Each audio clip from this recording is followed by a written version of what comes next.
ನಮಸ್ಕಾರ ಅಶ್ವವೇಗ ಡಿಜಿಟಲ್ಗೆ ಸ್ವಾಗತ. ನಾನು ಡಯನಾ ಕೂರ್ಗ್. ತಮಿಳುನಾಡು ಮಾಜಿ ಸಿಎಂ ದಿವಂಗತ ಜಯಲಲಿತಾ ಅವರಿಗೆ ಸಂಬಂಧಪಟ್ಟ ಆಸ್ತಿ ಪತ್ರಗಳು, ಅಪಾರ ಒಡವೆ ಮತ್ತು ವಸ್ತುಗಳನ್ನು ತಮಿಳುನಾಡು ಸರ್ಕಾರಕ್ಕೆ ಹಸ್ತಾಂತರಿಸುವ ಪ್ರಕ್ರಿಯೆ ಆರಂಭವಾಗಿದೆ.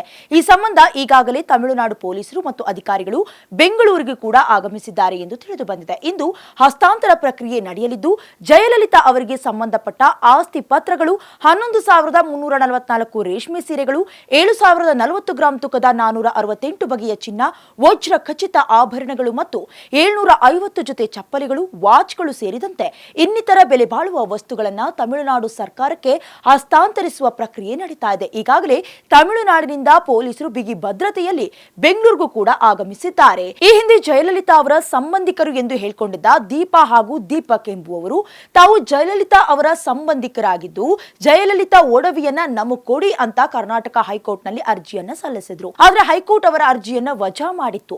ಇಂದು ನ್ಯಾಯಾಧೀಶರ ಸಮ್ಮುಖದಲ್ಲಿ ತಮಿಳುನಾಡು ಸರ್ಕಾರಕ್ಕೆ ಎಲ್ಲಾ ವಸ್ತುಗಳನ್ನ ವರ್ಗಾವಣೆ ಮಾಡಲಾಗ್ತಾ ಇದೆ. ವಕೀಲರು ಹಾಗೂ ತಮಿಳುನಾಡಿನ ಕೆಲವು ಅಧಿಕಾರಿಗಳು ನ್ಯಾಯಾಧೀಶರ ಮುಂದೆ ಪ್ರತಿಯೊಂದು ಮಾಹಿತಿಗಳನ್ನ ನೀಡಿ ಚಿನ್ನದ ಒಡವೆಗಳನ್ನ ತೂಕವನ್ನ ಹಾಕ್ತಾ ಇದ್ದಾರೆ.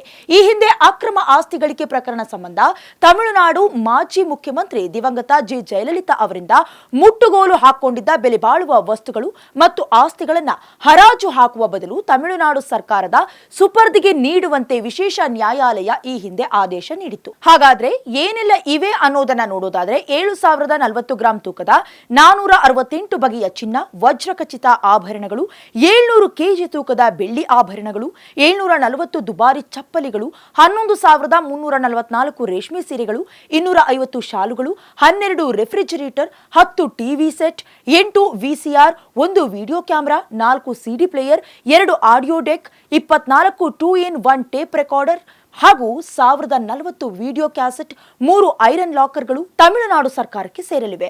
ವಿಶೇಷ ನ್ಯಾಯಾಲಯವು ಬೆಲೆ ಬಾಳುವ ವಸ್ತುಗಳು, ಚಿನ್ನ ಮತ್ತು ವಜ್ರಾಭರಣಗಳನ್ನು ಹಿಂತಿರುಗಿಸುವುದಕ್ಕೆ 2024 ಫೆಬ್ರವರಿ 19ಕ್ಕೆ ದಿನಾಂಕವನ್ನು ನಿಗದಿಪಡಿಸಿತ್ತು.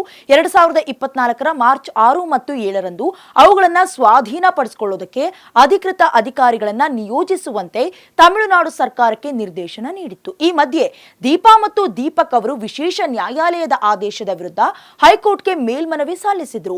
ಆಸ್ತಿ ಮತ್ತು ಬೆಲೆ ಬಾಳುವ ವಸ್ತುಗಳ ಹಸ್ತಾಂತರ ಪ್ರಕ್ರಿಯೆಗೆ ಒಂದು ದಿನ ಮೊದಲು 2024 ಮಾರ್ಚ್ 5ರಂದು ಹೈಕೋರ್ಟ್ನ ಏಕಸದಸ್ಯ ಪೀಠ ವಿಶೇಷ ನ್ಯಾಯಾಲಯದ ಆದೇಶವನ್ನ ತಡೆ ಹಿಡಿದಿತ್ತು. ಈಗ ಮೇಲ್ಮನವಿ ವಜಾಗೊಂಡ ಹಿನ್ನೆಲೆಯಲ್ಲಿ ವಿಶೇಷ ನ್ಯಾಯಾಲಯವು ಆಸ್ತಿ ಮತ್ತು ಆಭರಣಗಳನ್ನ ಹಸ್ತಾಂತರ ಮಾಡ್ತಾ ಇದೆ.